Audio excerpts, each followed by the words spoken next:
19h36, on est parti. Bonsoir à tous. Bonsoir. Alors, on a décidé donc de lancer ces petits lives sur le groupe Facebook dans l'idée de vous partager un maximum d'expériences, de retours d'expérience, que ce soit sur le terrain, que ce soit par rapport aux formations qu'on a pu dispenser et qu'on propose. Et donc, le retour de questions, de questionnements, de cheminements que les personnes peuvent avoir autour de la médiation animale. On a choisi un premier thème, ou plutôt deux premiers thèmes, qui concernent vraiment, pour la partie que va aborder Charline, le lancement de l'activité, quand on veut se lancer dans la médiation animale, et qui, de mon côté, va concerner l'entraînement de l'animal médiateur, et notamment autour de la notion de calme. Avant de lancer le premier live, les premiers sujets, je pense qu'il est important qu'on se présente pour les personnes qui ne nous connaissent pas sur le groupe. Donc, pour ma part, je suis Suzy, je suis la fondatrice du centre de formation ERC, qui, il y a maintenant plus de 16 ans, a été construit autour de mon métier qui est d'être éducateur canin, et donc d'aussi bien entraîner des comportements chez les chiens que de corriger des problématiques comportementales. Et puis au fur et à mesure des années, j'ai développé des parcours de formation autour des métiers du chien, et puis j'ai ensuite ouvert à d'autres espèces, à d'autres animaux, et plus spécifiquement en ce qui concerne ce groupe, des projets de formation autour de la médiation animale. Je ne rentre pas plus dans le détail, mais voilà un petit peu le parcours et sous quelle casquette j'interviens. Ici, plutôt sous la casquette de formatrice et de la personne qui peut entraîner l'animal médiateur. Je te laisse te présenter. Eh bien, moi je m'appelle Charline, je fais de la médiation assistée par l'animal depuis 6 ans maintenant, avec nos chiens, avec nos chevaux. J'interviens auprès de différents publics. Ça va partir de la petite enfance. On peut commencer à travailler en crèche, puis ensuite dans les écoles pour notamment de la prévention à la morsure, entre autres. Il y a pas mal de modules qu'on propose pour ce public-là, mais ensuite aussi avec les centres aérés. Ça c'est super chouette aussi de bosser avec ce public-là. Complètement d'autres contraintes, mais aussi d'autres plaisirs par rapport aux écoles. Ensuite, on travaille avec des hôpitaux de jour, notamment avec des enfants, de jeunes adolescents ou de jeunes adultes aussi, atteints de différents troubles, différentes pathologies également. Et ensuite, avec de la rééducation, des centres de soins palliatifs également, la fin de vie, quel que soit l'âge, parce que la fin de vie n'intervient pas forcément que en gérontologie. Et je travaille aussi, bien évidemment, en EHPAD, en maison de retraite, en UP et en résidence autonome. Donc, je pratique la médiation depuis 6 ans sur un public très large, avec des chiens divers et variés, allant du petit Yorkshire de 2 kg jusqu'au gros Canet Corso de 60 kg. J'ai choisi ce métier il y a 6 ans, je faisais complètement autre chose. Et puis, des fois, on a des parcours de vie personnels qui font qu'on a envie de se réinventer et surtout d'aider un peu plus les autres. Donc c'est ce que je fais et voilà, aujourd'hui mon métier est partagé entre faire des séances de médiation animale et puis on forme Suzy et moi aussi à ce métier. Tout à fait, on forme à ce métier, on participe aux séances. Charline a parlé de nos chiens, mais on intervient aussi avec d'autres espèces, puisqu'on travaille aussi avec nos chevaux. Charline a beaucoup aussi travaillé avec, on va classifier ça sous les nacs, des poules, des lapins, des cochons d'Inde. Elle a fait le choix il y a quelques années d'arrêter le travail avec ces animaux-là. Ça fera sans doute l'objet d'autres discussions, mais voilà, on a une vision quand même assez large du métier, aussi bien de par ma casquette de formatrice que par la casquette terrain de Charline. Donc on espère pouvoir, au travers de ces partages, vous donner des éléments de réponse, des pistes de réflexion, susciter des discussions, des sujets et surtout des échanges, parce qu'on est convaincu que c'est comme ça qu'on grandit et qu'on améliore ses pratiques. Donc il fallait faire une introduction pour ce premier live, on n'en fera pas à chaque fois. On va attaquer sur ton sujet, qui était vraiment le lancement de l'activité. On a beaucoup de personnes qui aujourd'hui sont dans le projet de se convertir ou de se reconvertir dans la médiation animale. La première question que moi je pourrais te poser par rapport à ça, c'est quelles sont les qualités que la personne, l'humain derrière ce projet-là doit avoir pour exercer de la médiation animale? Les qualités, il en faut évidemment pas mal, mais je pense qu'avant toute chose, la première, c'est l'empathie. C'est-à-dire si on n'a pas en nous cette fibre empathique qui fait qu'en fait l'autre en face nous touche, ça ne peut pas fonctionner. Je ne parle pas de l'amour de l'autre ou toutes ces choses-là, mais de l'empathie. C'est-à-dire que si je ne suis pas touchée par le public que je rencontre, par les bénéficiaires que je rencontre tout au long de la semaine, ça ne fonctionne pas.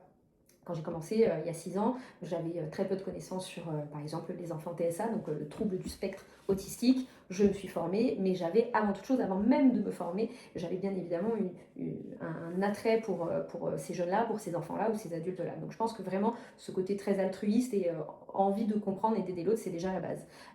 Ensuite, il faut une vraie pugnacité dans ce métier, comme dans beaucoup, et de toute façon, à partir du moment où on est à son compte, je pense qu'il faut vraiment l'être, mais cette pugnacité, elle n'est pas simple parce qu'on fait un métier qui maintenant commence à être, je pense, connu, reconnu. On parle de médiation animale.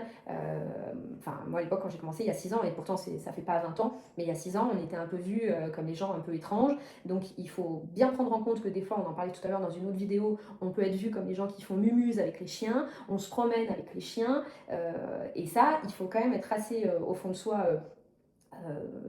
Vraiment carré à se dire ok, je vais essuyer des réflexions, des regards, des gens qui vont dire non mais comment ça, enfin aller dans des écoles avec des chiens c'est n'importe quoi, aller en centre de soins palliatifs en fin de vie avec des animaux ça fait du bien, ça n'a aucun sens. Donc il faut vraiment être armé sur dire ok, j'ai un plan, je crois en ma pratique et après on y va. Et je pense que si je devais donner une troisième qualité, ça serait vraiment du sérieux, parce que c'est une discipline où on peut aussi très vite s'éparpiller. On le sait, Suzy et moi, on est des cerveaux un peu à 300 à l'heure tout le temps, et en médiation animale, on peut s'éparpiller sur les animaux, sur ce qu'on met dans l'entraînement avec les animaux, sur quels animaux on choisit, sur quel public on choisit.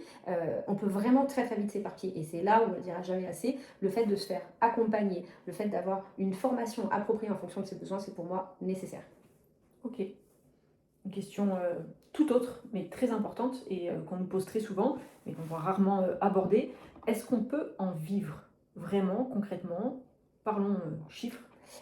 Oui, on peut vivre de la médiation animale, sinon on ne proposerait pas de toute façon cette formation, parce qu'on ne vit pas d'amour et d'eau fraîche, parce qu'un chien ça mange, parce qu'un chien ça va chez le vétérinaire, enfin, et toutes les choses que vous connaissez, parce que si vous êtes là, c'est évidemment que que vous comptez adopter un animal, vous en avez un ou plusieurs. Oui, on peut vivre de cette pratique, mais néanmoins, pas n'importe comment. Le problème aujourd'hui de certaines personnes qui se lancent en médiation animale, on a tendance à se non-légitimiser, ce fameux syndrome de l'imposteur, on connaît, et à se dire non mais je débute, donc je fais des séances pas chères, non mais je suis pas assez légitime. Il y a une seule chose pour être légitime, enfin il y en a deux, mais la première c'est d'être formé, et ensuite c'est de se lancer. Il n'y a pas 50 solutions, et ça vaut dans la médiation, mais ça vaut dans tous les domaines. Donc oui, on peut en vivre. Oui, ça demande de bien travailler son business plan en amont, de bien calculer, alors où le gasoil est à 2 euros le litre, il faut bien calculer, nous on sait exactement combien coûtent nos déplacements, combien coûte notre matériel, qu'est-ce qu'on achète comme croquettes, combien coûte voilà, la nourriture de nos chiens. Ou de nos autres animaux. Ou de nos autres animaux, oui je dis les chiens parce que par on est à la facilité, maison par facilité, tout à fait, mais de nos chevaux, la pension, le temps qu'on passe et surtout, notre temps coûte de l'argent. Donc il faut savoir se vendre. Et ça aussi, c'est quelque chose de difficile parce que des fois, on est amené à former des super intervenants en médiation animale, mais qui ne savent pas du tout se vendre. Et savoir se vendre, je pense qu'il y a une partie d'inné, il faut savoir un petit peu parler de soi, mais il y a une partie, il faut l'apprendre. Il faut l'apprendre, il faut s'entraîner, il faut y aller. Parce que vous avez beau avoir toute la meilleure formation du monde, le bagage, le chien, le super training, tout, le matériel, tout qui va bien. Mais si vous n'êtes pas capable d'aller démarcher des établissements, si vous ne c'est pas que si vous n'êtes pas capable, je vais me reprendre, mais si vous n'avez pas les clés pour aller démarcher, pour suivre, pour revenir sur des devis que vous avez envoyés, pour faire du phoning, si vous comptez juste faire un flyer et le mettre dans la boîte aux lettres, ça marche pas. C'est sûr, c'est sûr. Donc oui, on peut en vivre, oui, ouais. Mais avec un plan quoi. C'est ça, avec un plan, et puis si on ne sait pas faire, aller chercher les outils pour effectivement, comme tu le dis très bien, savoir se vendre, savoir définir correctement ses prix, les calculer, et c'est ces conditions-là qui vont faire qu'effectivement on peut vivre de cette activité. Ok, autre question, si aujourd'hui une personne te dit bah voilà, c'est bon, je me lance, c'est décidé Charline, je vais faire de la médiation animale, quelles étapes? Dans quel ordre? Si on devait donner une checklist, alors je sais que c'est pas quelque chose qu'on a réellement préparé au sens ok, je vais te poser la question de la checklist. Ok, d'accord, merci pour ces questions. Mais, mais le but c'est de dire ok, si tu dois donner un peu les grandes étapes avec ton retour d'expérience, ça peut être des étapes qui sont propres et je vais peut-être dire des choses différentes après, mais dire toi, aujourd'hui avec ton recul, comment tu ferais les choses? Je pense que tout part en médiation animale d'un vrai rêve qu'on a. Je pense que c'est un métier qu'on décide de faire suite à un virage dans sa vie. On ne se réveille pas un matin en disant oh, tiens, si je faisais la médiation, ça va être sympa. Non, c'est pas, je ne pense pas que ce soit comme ça. Ouais, pour la grande majorité, c'est pas comme ça. C'est-à-dire qu'on a des histoires de vie, des choses qui nous touchent de près, de loin, où un jour il y a quelque chose qui, comme j'aime bien l'image de la porte qui s'entrouvre, on se dit oh là là, il y a quelque chose et ça m'appelle. Donc je pense qu'avant toute chose, la première étape, c'est de rêver. Parce que quand on rêve à quelque chose, on a envie de réaliser quelque chose. Donc c'est d'avoir vraiment un rêve, de dire ok, qu'est-ce que je veux faire? Si je parle de ma propre expérience, il y a 6 ans en arrière, mon rêve, et il n'est pas encore atteint, c'était de faire de la médiation assistée par l'animal en cancéro. Voilà, c'est voilà, d'aller travailler avec ce public-là, d'aller apporter auprès de ce public-là. Donc on s'en rapproche hein, petit à petit et Dieu sait qu'on œuvre là-dessus. C'est un public, c'est comme les grands brûlés qui sont difficilement accessibles pour énormément de normes d'hygiène et bon, bref, plein de choses, mais c'est pas le sujet. Mais c'est d'avoir un but. Et je pense que quand on a un but, on se donne plus facilement les moyens d'y arriver. En seconde intention, bien évidemment, c'est de trouver, là encore, enfin, on va penser que je fais de la pub pour la formation, mais pour moi, il faut se former, parce que ce métier-là, et on le voit tout le temps, les gens pas formés desservent à notre profession, mais comme là encore, dans toutes les professions. Donc c'est se former, mais trouver, au-delà de trouver l'organisme, de trouver des personnes en qui on a confiance, qui comprennent notre projet et qui vont nous aider un peu, comme je dis souvent, à faire l'entonnoir. Parce qu'on a plein d'idées, plein de projets, mais il faut savoir, ok, savoir où on va et être accompagné. Et ce que je conseille par-dessus tout, c'est de trouver son compagnon, de trouver son binôme. Souvent on me dit, mais tu penses que tous les chiens peuvent faire de la médiation assistée par l'animal? Oui, quasiment, en tout cas tous, en fonction du projet. Bien évidemment qu'un animal craintif qui sort d'un refuge pour maltraitance, bien évidemment qu'on ne va pas l'emmener en crèche et se faire papouiller par des enfants, ça ne fonctionne pas comme ça. Mais je pense néanmoins que quand on trouve son partenaire, son compagnon, qu'on a instauré l'amour mutuel, la confiance et qu'on commence à mettre un entraînement avec l'animal, c'est déjà en tout cas les premières étapes nécessaires. Et c'est une question qu'on a souvent, de dire est-ce que je dois d'abord trouver mon animal ou est-ce que je dois d'abord avoir mon projet? Et je pense qu'il n'y a pas de réponse absolue à ça. Des fois, ça se fait dans un sens et des fois, ça se fait dans un autre sens. Des fois, c'est l'animal qui nous amène à la médiation parce qu'on sent que notre animal a un feeling de quelque chose. Et puis, comme tu dis, une étape de vie qui fait qu'on se dit ok, j'ai quelque chose à faire avec cet animal-là et ce qui se passe aujourd'hui dans ma vie. Et auquel cas, c'est un petit peu l'animal qui nous amène au public parce qu'il a une sensibilité ou une attirance sur ce public-là. Et puis des fois, non, on n'a pas l'animal, ou en tout cas on en a, mais qui ne sont pas destinés à réaliser cette activité. Et on a une envie, un projet, un public qui nous attire, et on va aller se mettre à la recherche de l'animal qui va permettre la réalisation de ce projet-là. Mais c'est vrai que c'est une question qu'on a souvent. Oui, et je pense que dans les étapes aussi, tu vois, quelque chose que moi je n'ai pas fait à l'époque, et si je devais changer en tout cas quelque chose dans le parcours, j'irais découvrir. J'irai découvrir auprès de professionnels qui sont déjà en activité. J'irai découvrir en fait, parce que très souvent on me dit, mais vous faites quoi? Faites quoi en médiation animale? C'est quoi? Parce que chien visiteur, ça y est, c'est bon, les gens ils ont compris, on se promène un peu dans différents établissements avec des chiens, ça c'est à peu près ok. Mais la médiation assistée par l'animal, ça c'est encore très très fou pour beaucoup, et c'est ok, on est là pour en parler, pour expliquer, mais j'irai découvrir. J'aurais fait plus de stages, plus d'immersion pour aller découvrir différents publics, parce que, encore une fois, le panel de public en médiation assistée par l'animal, j'en ai cité quelques-uns, mais il y en a encore plein d'autres, il est immense. Mais il faut savoir si ce public est vraiment celui pour lequel on est fait.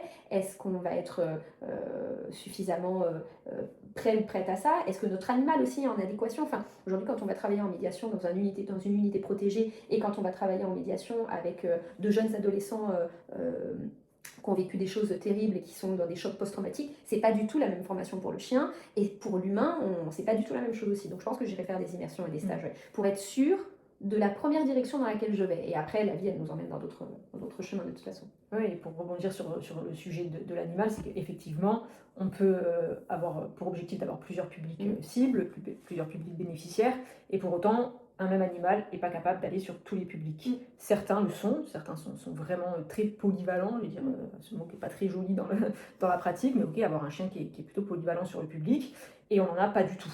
Et on peut se dire, je vais aller choisir un chiot, un chien pour mon projet, et malgré toute la bonne volonté, tous les bons critères qu'on va mettre dans la sélection, se rendre compte que, in fine, même avec de l'entraînement, on n'a pas pu, nous on dit ça en entraînement, mettre tout ce qu'on voulait dans ce chien-là. Et ça, il faut en avoir conscience. Je me suis longtemps dit, moi, dans l'entraînement des animaux médiateurs, finalement, tout s'entraîne, donc on peut aller un peu n'importe où. Alors oui, tout s'entraîne en termes de comportement et de compétences de réalisation d'un exercice, mais tout ne s'entraîne pas en termes de bien-être, d'aisance et d'attirance vers le public. Et ça, on ne peut pas forcément le déceler quand le chien est jeune, et tout ne se joue pas, avec tout le recul que j'ai dans l'entraînement des animaux, tout ne se joue pas dans les phases de socialisation. Et on peut avoir un chien où on a super bien fait le job, qui est hyper bien dans ses pattes, mais si le feeling ne passe pas avec tel ou tel public, on ne peut pas faire grand-chose.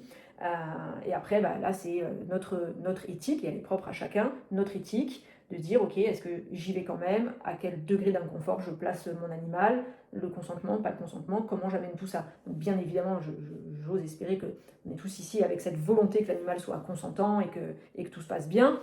et qu'il soit dans un état de bien-être.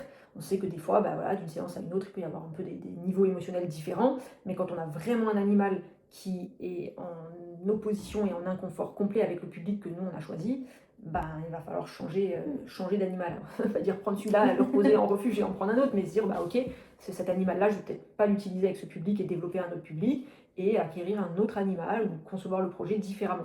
Et ça, c'est des questions qu'on peut se poser au début de notre parcours. On n'a pas forcément les réponses tout de suite, mais il faut avoir ça dans un coin de la tête, de se dire que le projet unique avec l'animal unique, on parlait d'en vivre, je rebondis sur différentes choses, ça peut vite devenir compliqué. Et on s'aperçoit que les personnes qui en vivent, pour compléter un peu la réponse à cette question-là, ont souvent plusieurs animaux, de la même espèce ou d'espèces différentes, mais voilà, quand on veut vivre de cette activité, alors que ce soit déjà pour le respect de l'animal, ne pas lui coller 5-6 séances dans la semaine, mais en plus, parce qu'on va aller chercher différents publics, on ne peut pas répondre à tous les publics avec les mêmes individus. Je pense qu'on a jeté pas mal de pistes, et après on vous laissera nous poser vos questions sur ce sujet-là. Du coup, j'avais une question qui était, est-ce qu'on attend d'avoir l'animal parfait pour faire de la médiation? Je pense qu'on y a répondu, qui est que ça n'existe pas en fait. On peut avoir, oui, un animal qui répond à beaucoup de critères, mais l'animal parfait, pour moi, n'existe pas, ne devrait pas exister. On peut faire un parallèle avec ce que tu appelles souvent le chien télécommande. On n'aime pas, nous, travailler de cette manière-là, et je pense que voilà, c'est pas ce qui est bénéfique en séance, mais ça fera l'objet d'un autre sujet.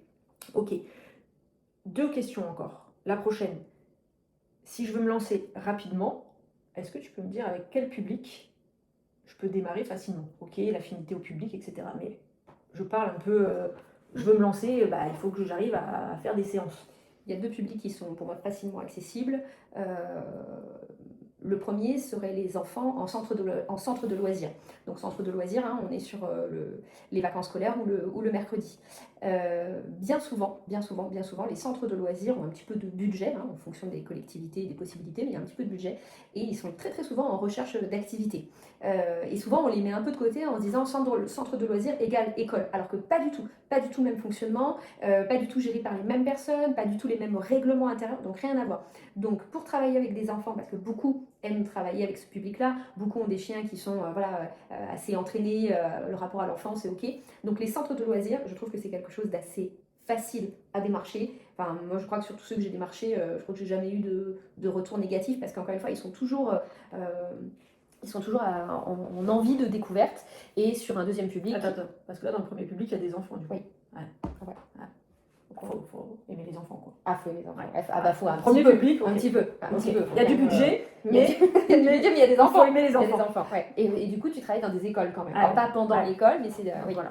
Mais en fait, ce qui est bien avec les centres de loisirs, c'est que vous pouvez vraiment proposer un projet pédagogique sur plusieurs séances. C'est-à-dire, on va pas se mentir, venir une fois à très peu de chance. Alors, c'est toujours mieux que rien, mais moi, je trouve que ça n'a pas de sens. Je préfère vendre un pack, on en reparlera aussi, de plusieurs séances avec un fil rouge et quelque chose de construit. Et ça, c'est quelque chose qui est vraiment recherché aussi, de dire on vient à une périodicité de 2 fois par mois ou 1 fois par mois, peu importe, mais qui est quelque chose. Et souvent dans les centres de loisirs, ils aiment bien avoir une thématique sur l'année aussi.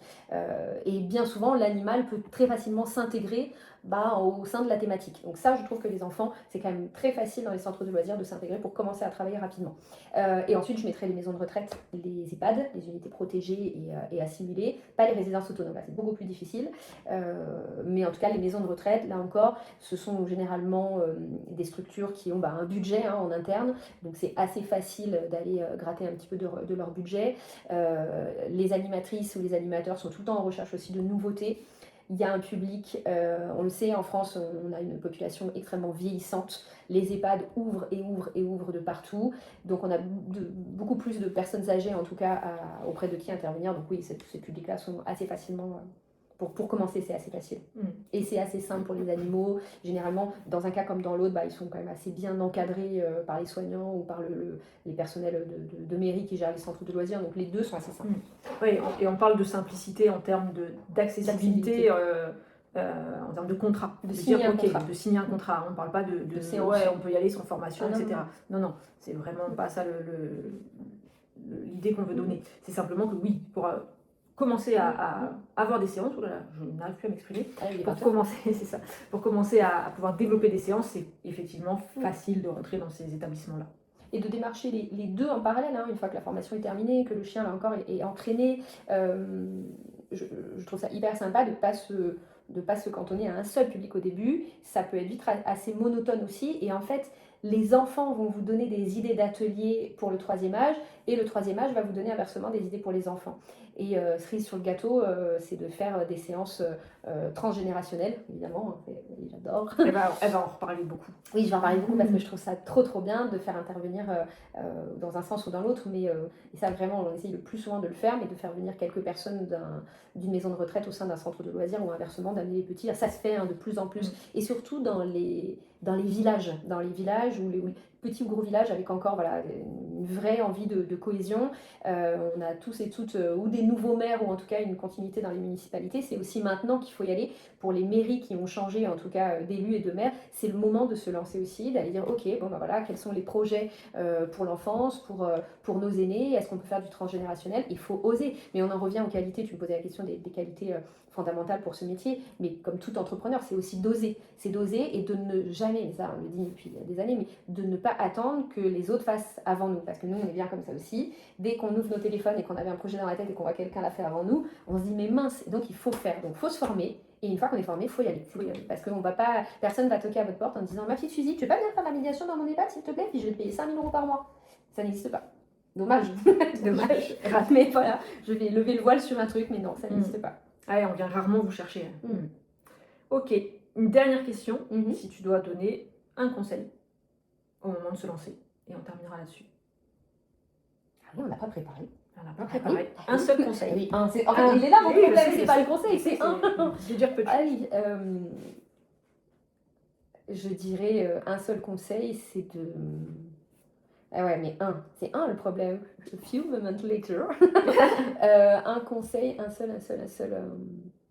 Oui, de ne pas lâcher, je l'ai déjà dit, mais de ne pas lâcher parce qu'il y a des moments d'errance dans l'année, il y a des phases pas toujours simples, il y a des remises en question, on peut avoir un animal malade, on peut avoir un animal qui vit, enfin, il y a plein de choses qui se passent dans la vie. Et il faut toujours avoir un plan B, voilà, plutôt que de rien lâcher. Garder le mental. Garder le mental et avoir un plan B, se dire, ok, si ça passe pas, ok, j'ai un plan B. Déjà parce que dans la tête, ça permet d'être toujours à flot et de toujours, comme tu disais, avoir un mental plutôt équilibré, mais avoir un plan B, ouais. Ok. Meilleur conseil, avoir un plan B. Il est beau celui-là. Garder la motivation, mais avoir un plan B parce que ça va foirer. Le plan A va foirer. Mais oui, mais parce que le plan A n'est jamais le bon plan. Et le plan B... Les plans, ça foire. Je le dis tout le temps, le plan c'est de la merde. Les plans c'est de la merde. Mais malgré tout...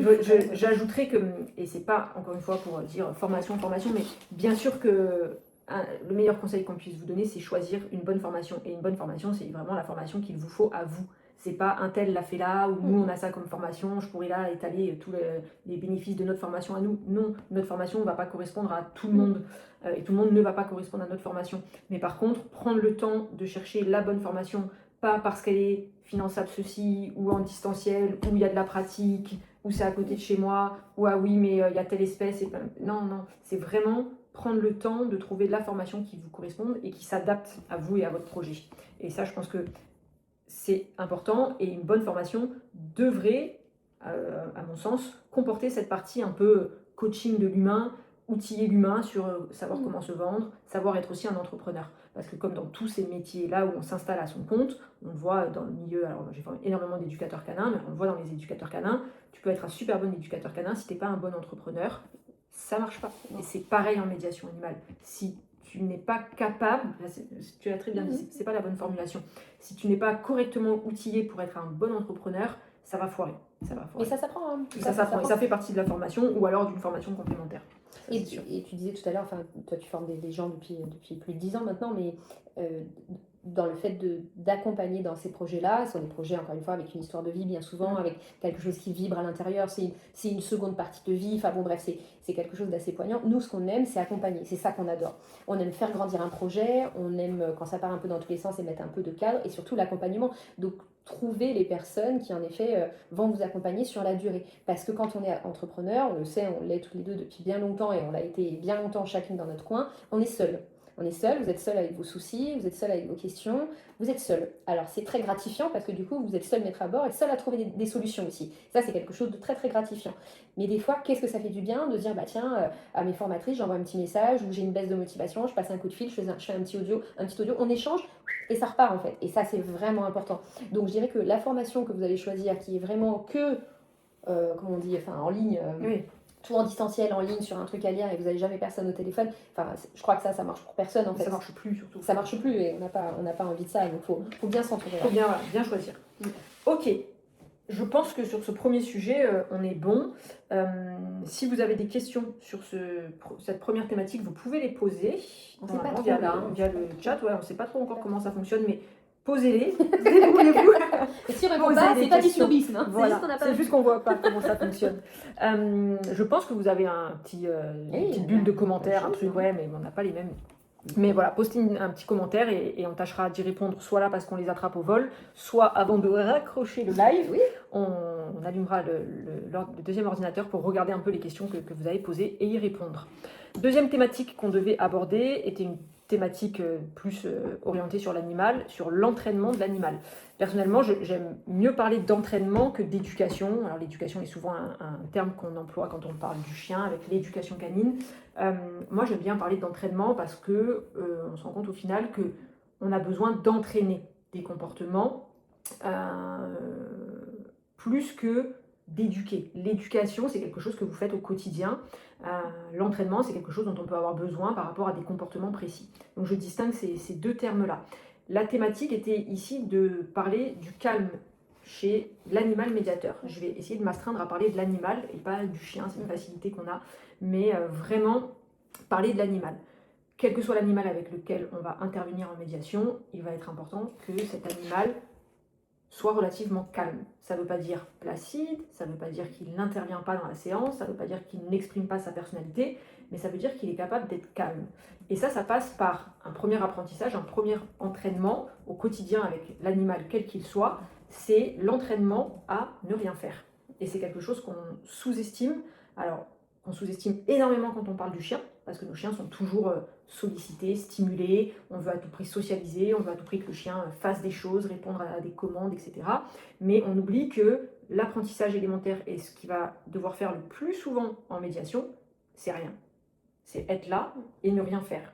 C'est-à-dire regarder, attendre, peut-être se déplacer, aller gratter 2-3 câlins, etc. Mais c'est surtout attendre. Attendre parce que on est en train d'arriver, on est en train de se présenter, on est en train de mettre en place l'atelier, on donne des consignes. Après, oui, on fait intervenir éventuellement l'animal de plein de manières différentes. Et puis après, il va falloir qu'on range, qu'on dise au revoir et qu'on reparte. Et tout ça, ça ne nécessite pas, de la part de notre chien, un comportement autre que celui d'être calme. Alors, il y a plein de manières d'être calme. On peut être calme en étant debout, on peut être calme en étant assis, on peut être calme en étant couché. Mais en tout cas, être calme dans ce contexte-là signifiera ne pas être en demande, en attente réellement de quelque chose ou en stimulation. Et ça, c'est quelque chose qu'il va falloir réellement entraîner et travailler. Il y a des erreurs qui sont fréquemment faites quand on parle d'entraîner le calme du chien, c'est qu'on se dit, ouais, cool, moi je vais aller en séance, et pour que mon chien soit calme pendant la séance, je vais le défouler avant. Ça, c'est une erreur assez basique qu'on rencontre avec toutes les espèces d'animaux qu'on va avoir en médiation, mais qu'on rencontre énormément avec le chien, comme quand la personne va en séance d'éducation, elle se dit, je veux que mon chien il soit un petit peu calme. Je vois que Audrey me parle de lynx. Ne me fais pas rire, s'il te plaît, Audrey. J'ai des vidéos de ton chien qui s'entraîne. Effectivement, les gens ont tendance à se dire, ok, avant ma séance d'éducation, je vais défouler le chien, comme ça il va être calme. En fait, on n'est pas vraiment dans ce contexte-là en train d'apprendre à l'animal à être calme, on est en train d'apprendre à l'animal à défouler son activité, à monter en excitation avant que d'aller en séance. Donc je ne dis pas qu'on ne doit pas défouler le chien, mais on va plutôt parler de détendre le chien. Et l'animal qui travaille, quel que soit son travail, là dans le cadre du chien médiateur ou de l'animal médiateur, doit avoir des choses très claires dans sa journée et dans ses rituels au niveau du travail. Il y a le moment où on se défoule, on fait n'importe quoi, on court, on joue avec son humain. Il y a le moment où on balade, on sent des odeurs, donc on a une activité, une dépense, mais avec un équilibre dans son comportement.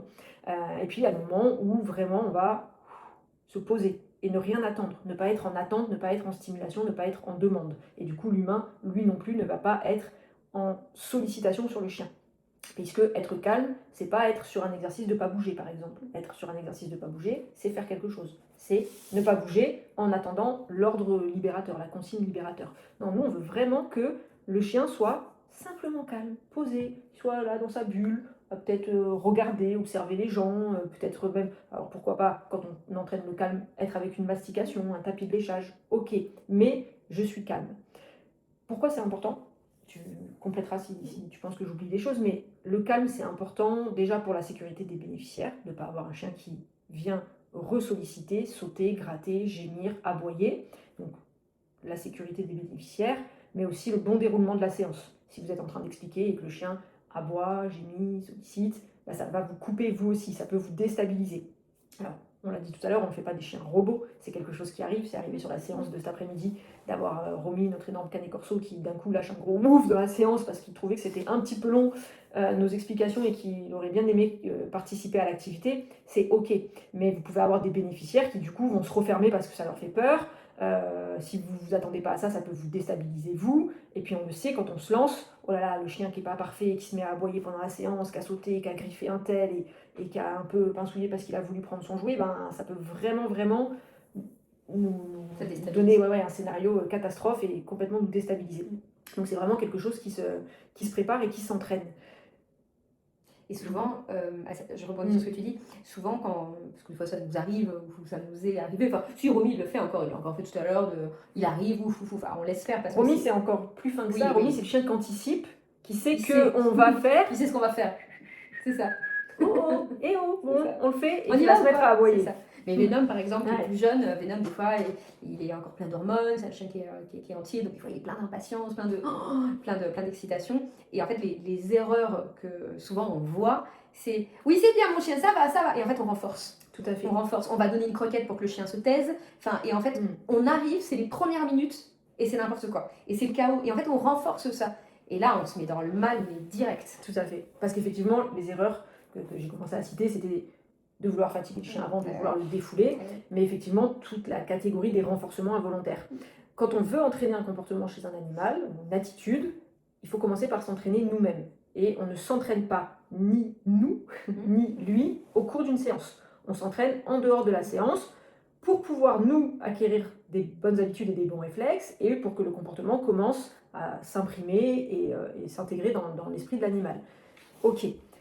Si on reparle du calme, ça veut dire quoi? Ça veut dire qu'effectivement, on ne veut pas faire de renforcement involontaire. Quand le chien revient nous solliciter, gratter la cuisse, se mettre debout sur nous, gémir, etc., à dire non, arrête, calme, pas bouger, ta place. Ou oh là là, oui, c'est bien, c'est bien. Non, effectivement, on va renforcer. Le chien se dit ok, j'ai de l'attention. Pas forcément celle que je voulais, mais en tout cas, j'en ai, ça marche, je vais le refaire. Sauf que quand on est en séance, on ne veut vraiment pas que le comportement apparaisse, donc on a tendance à oublier un petit peu ces règles de base. Pour ne pas les oublier, il faut s'entraîner nous. On s'entraîne à la maison. Et on s'astreint à la maison à ne pas répondre aux sollicitations du chien. Alors c'est toujours plus facile à dire qu'à faire. Le fameux conseil, je reparle du chien, mais ignorer le chien, ignorer l'animal. Waouh! Si tu as un chien qui t'aboie dans les oreilles, qui mendie à table en te lacérant les cuisses, ou si on parle d'une autre espèce, un perroquet qui te hurle dans les oreilles parce qu'il a décidé que c'était le moment d'interagir, ignorer n'est pas toujours possible. Donc ça va être rediriger, mais en tout cas ne pas offrir à l'animal ce pourquoi il était en demande. S'il voulait de l'attention, on va s'astreindre à ne pas le lui en donner. Et c'est vraiment ça qui va être important, c'est de commencer à la maison à s'entraîner nous, à avoir les bonnes attitudes et les bons réflexes. Donc ça, c'est la première chose. Une fois qu'on a ancré ça, nous, dans notre attitude, on aura moins tendance à faire d'erreurs en séance. Ensuite, dans les petites choses qu'on va pouvoir entraîner à la maison, puisque le calme, ça s'entraîne au quotidien, c'est vraiment déjà rythmer les choses. Le moment des activités à haute stimulation, à forte excitation, et après ces activités-là, commencer à travailler sur ce qu'on appelle des transitions. Entre chaque activité, on doit avoir une transition. Je vous donne un exemple. Quand je balade mes chiens, il y a une grosse montée en excitation. Les chiens sont excités, ça court de partout, ok, c'est le moment de rentrer dans la voiture. Rentre dans la voiture, retourne à la maison. Ça, c'est un peu dur. Pour un chien qui est très excité ou qui est très en demande, on pourrait tout à fait dire, fin de la balade, on monte dans la voiture, il y a une mastication dans la voiture. Pourquoi? Parce que ça va permettre que le chien, qui ne sait pas encore faire un on-off, va rediriger son excitation sur une activité qui, en plus, la mastication, est apaisante. Si on parle par exemple du cheval, c'est de dire aussi court le trajet soit-il, quand le cheval va remonter dans le véhicule, dans le vent, il va y avoir un filet de foin. Ou alors, pareil, on peut imaginer un jouet de fouissement dans lequel il y aura du foin et des bouts de carottes ou des choses comme ça, pour que l'animal puisse passer du moment où on le prélève dans le pré, où on revient de son tour de détente à la montée dans le véhicule, il a un sas de ah, j'étais là, il y avait plein de stimulation, ah, ok, je redescends. Et on le ressort, nouvelle activité. Qu'est-ce qui se passe? Bon, ben, je retourne au pré parce que c'était la fin de séance, ou j'arrive en séance. Mais il y a eu à chaque fois une transition. Et s'entraîner au quotidien dans tous les changements d'activité de nos animaux, à mettre en place des transitions pour que l'animal ait des repères. Quand il y a eu cette activité, ok, après, on redescend, on est calme, et on me donne les moyens de redevenir calme. Donc, entraîner, gérer les transitions. Si on parle plus spécifiquement du chien, on va aussi énormément travailler avec des pauses. C'est-à-dire qu'on a besoin de défouler nos chiens. On va utiliser ce mot-là, mais bien sûr que nos chiens, pour beaucoup de gens, on retrouve en médiation des border collies, des bergers australiens, des golden, c'est quand même des 3 races qui sont très représentées, sauf chez nous. Oh merde. Là, on va perdre des gens. Là. Tout le monde quitte le live. Mais on a des chiens qui ont un niveau d'énergie assez haut. Nous, on a pas mal de chiens, catégorie chien de chasse, niveau d'énergie assez haut. C'est important dans les temps d'activité, de sport, d'excitation, de lancer de balles, etc. Peu importe comment vous défoulez vos chiens, d'avoir des moments de pause. Je joue, pause. On se calme, décale, ok, on recommence. Je joue, ok, pause, décale, on rejoue. Et que finalement, la condition pour rejouer soit le retour au calme. Pour que le chien apprenne de manière progressive à faire ce qu'on appelle des on-off. Des « ouh, je m'excite, mais je suis capable de me poser ». Pour qu'en séance, si je suis en train d'utiliser un atelier, j'ai besoin que l'animal entre dans l'atelier, tac, tac, tac, il est en stimulation, etc. Hop, bah là, on va changer d'atelier, ou on va changer de bénéficiaire, ou on va changer de chambre, ou retour au calme facilement pour cet animal. Donc, entraîner aussi, au-delà des transitions, les pauses dans les moments de jeu et d'excitation pour entraîner ce on-off. Au quotidien, à la maison, chez tous les animaux, à la maison, au pré, etc., on travaille à renforcer le calme, c'est-à-dire à récompenser, quel que soit le levier de récompense que vous avez l'habitude d'utiliser, les moments où l'animal est calme. Soit parce que si on est sur, par exemple, le cheval, on va utiliser, je vais rentrer dans les termes techniques, des notions de renforcement négatif. Quand mon animal est calme, je lui fous la paix, parce que c'est ce que je veux. Je veux que mon cheval soit entraîné à être calme, à ne pas piétiner, à ne pas bouger dans tous les sens. Donc c'est le moment où son humain le laisse tranquille. On sait que chez le cheval, c'est important pour lui, donc c'est ça qu'on va renforcer. Alors que chez le chien, qui cherche plutôt à être en stimulation avec son humain, le moment où il est calme, c'est le moment où je vais pouvoir le gratifier, le caresser, ou pourquoi pas lui donner une récompense, à condition que ce levier de récompense ne remonte pas mon animal dans l'excitation. Donc voilà un peu les pistes de choses que vous pouvez mettre en place pour travailler le calme, renforcer le calme et apprendre à votre animal à ne rien faire.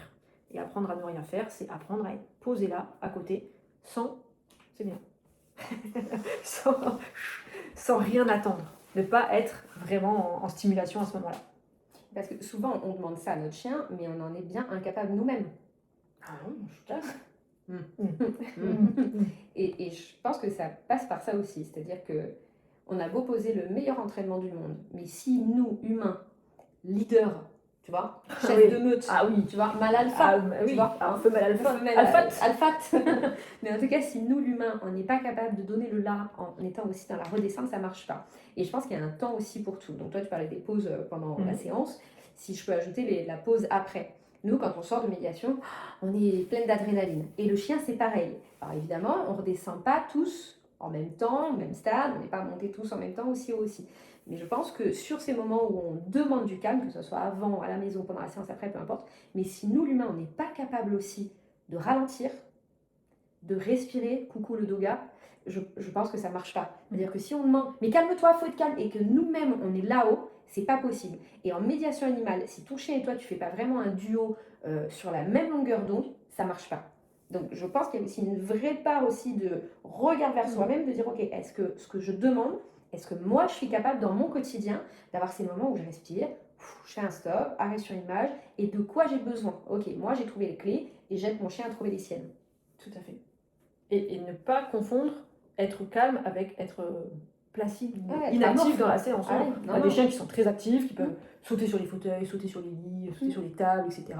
Qui parfois même font des bêtises Mm, dans les on adore. séances, à aller chipper un truc. Hein. C'est pas du tout ça qu'on veut supprimer. Non. Ce qu'on veut juste supprimer, c'est que le moment où le chien n'est pas en stimulation, n'est pas en sollicitation, bah, lui ne se met pas dans un état de boucle là à dire oh, je suis là, je suis là, je suis là, je suis là, je suis là. Non, non. Parce que le chien, quand on ne le sollicite pas, se pose et attend qu'il rentre avec nous dans la séance. C'est vraiment de ça dont on parle. C'est important chez le chien, on a parlé quand même beaucoup du chien, mais c'est tout aussi important par exemple avec le chat, qui peut être un animal qui du coup va venir se frotter aux bénéficiaires, qui peut commencer à vraiment se positionner dessus, commencer à palper avec les griffes, etc. Et qui sont des comportements qui peuvent être des comportements de stimulation à ce moment-là, qu'on ne veut pas voir apparaître si on n'est pas dans la séance. Pareil pour ceux qui travaillent avec les oiseaux. Les poules, etc. vont vraiment être des animaux qu'il faut entraîner à ce fameux calme, à ce moment de bah, là je te sollicite pas, donc ne viens pas solliciter l'humain. Et encore plus avec des animaux plus grands comme les chevaux, ou plus, j'allais dire virulents, mais potentiellement virulents comme une chèvre ou quoi, qui peut te donner un coup de tête quand vraiment l'animal frustre et veut solliciter. C'est en ça qu'on dit entraîner le calme. Et n'oublions pas que dans les séances de médiation animale, c'est l'animal qui va instaurer aussi des moments de calme. Quand on travaille avec des enfants, notamment des troubles du spectre autistique, on a souvent des enfants des non-verbaux, donc par contre qui sont très très dynamiques. Et là, on a besoin que le chien, lui, apporte le calme. Et si du coup, c'est pas quelque chose qui a été entraîné, qui devient acquis et qui devient banalisé pour lui, il va au contraire se calquer sur l'état émotionnel du petit humain, sur son humeur, et ça va monter en boule de neige. Le but, c'est d'avoir, in fine, un animal qui sait les moments où il doit apporter du calme au bénéficiaire, ou à l'inverse, l'animal qui doit apporter un peu de motivation. Love, elle le fait trop bien. On a une de nos chiennes qui le fait super bien. Quand on est par exemple en EHPAD ou avec des personnes qui sont un peu plus calmes et il faut un petit peu réveiller, elle sait trop bien le faire. Mais elle le sait parce qu'on a travaillé ça et qu'on lui a appris à doser. Et elle va aller sur les gens, elle va se positionner droit devant, elle va monter sur les genoux et d'elle-même elle sait. Et à l'inverse, quand on a un public qui est très très haut en énergie, nos chiens doivent avoir appris le calme parce que c'est ce qu'ils enseignent en séance. Et non l'inverse, parce que n'oublions pas que les animaux vont capter l'état émotionnel de la séance. Quand ça devient plus difficile à gérer pour eux, ils vont se tourner vers qui ? Vers leurs humains de référence, donc nous. Donc il faut vraiment avoir instauré les bons codes pour dire ok, là tu instaures un peu de dynamisme dans la séance, ou à l'inverse, parce que quand on en fait très régulièrement des séances en extérieur avec des enfants, avec beaucoup de stimuli, dans des aires de jeu, dans des parcs, si le chien n'a pas appris à vraiment contrôler ses émotions, c'est vraiment difficile. Ouais, c'est chaud. Donc c'est vraiment la base, ouais. En effet, travailler ce curseur on-off du chien qui dit allez on y va, au contraire on met un peu plus de rythme dans la séance, ou alors au contraire on calme un peu la donne parce qu'on voit que c'est en train de monter un peu trop. Et ça c'est à nous de donner en tout cas les bonnes clés à notre animal pour ça. Tout à fait, on parlait d'outils chez l'humain à chercher certaines compétences, mais il faut aussi outiller notre animal pour qu'il sache comment faire. Premier. Ce qui serait vraiment vraiment cool, c'est que ce soit pour les personnes qui nous ont vus en direct ou pour les personnes qui vont regarder les replays, vous prenez un petit temps pour nous dire un peu si ça vous a plu bien sûr, ce que peut-être vous auriez aimé de différent, ou ce que vous voulez absolument qu'on garde. On a prévu d'en faire un par mois. Oui, on a prévu d'en faire un par mois. On sollicitera aussi un petit peu les avis sur les sujets que vous souhaitez qu'on aborde. On va voir comment est-ce qu'on fait des sondages. Est-ce que, voilà, oui, on peut très bien aussi intégrer un ou une d'entre vous aussi dans le live pour faire des questions-réponses aussi en direct. Ça peut être tout à fait faisable et fun surtout. Oui, parce que et puis c'est pas évident de parler face comme ça, sans personne en face à notre téléphone. C'est vrai qu'on est deux, c'est facile. Mais d'avoir des échanges avec vous en direct, ça sera tout à fait possible. Allez, on coupe ici. Ouais, on coupe ici et on compte sur vous pour nous mettre un petit peu des commentaires pour savoir si ça vous a plu, ce qu'on continue ou ce que vous voudriez voir peut-être de différent. Bonne soirée à tous. Bonne soirée.